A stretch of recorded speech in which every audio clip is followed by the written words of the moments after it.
What we saw the authorities here doing overnight was dumping in a mixture of plaster and chemicals into the river that's running just a few feet away from me here to try and neutralize the very alkaline, the caustic solution in the river, all the chemical contaminants. They say that's been successful, that they've dropped the pH level down to a more normal level. 7 is neutral. They say it's now 9.5. 10 was the danger level. And they say it's at that level that the river has sort of entered the Danube water stream. But of course, that's only part of the problem. It's not just the pH level, if you will, how alkaline or acid it is.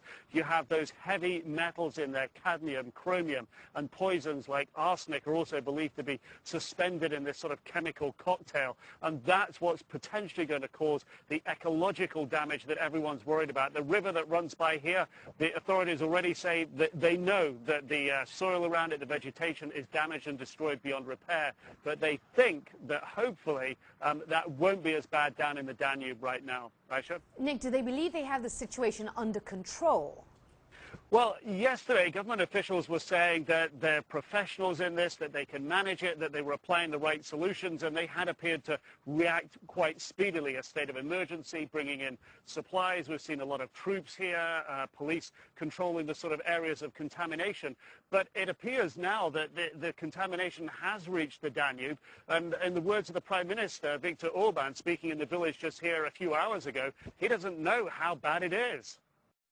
The pollution is the most serious thing after the losing of human life, because we don't know exactly what the size is, not physically, but you know, in terms of depth and the seriousness of the special material. So I think it's a serious ecological catastrophe, but we don't know what the size of it. But it's serious, big, and because of the rivers, you know, it has some effect tens of kilometers from here as well. So it doesn't appear that, from what we've seen today, that any more chemicals are being added to the water around here. It appears now to be sort of entering the cleanup phase, and the sludge is just all around us here, Aisha. Yeah, and Nick, you appear to be wearing what seems like to be a protective overcoat there to protect you from the sludge. I'm wondering, as you speak to people there in the area, how are they reacting to all of this?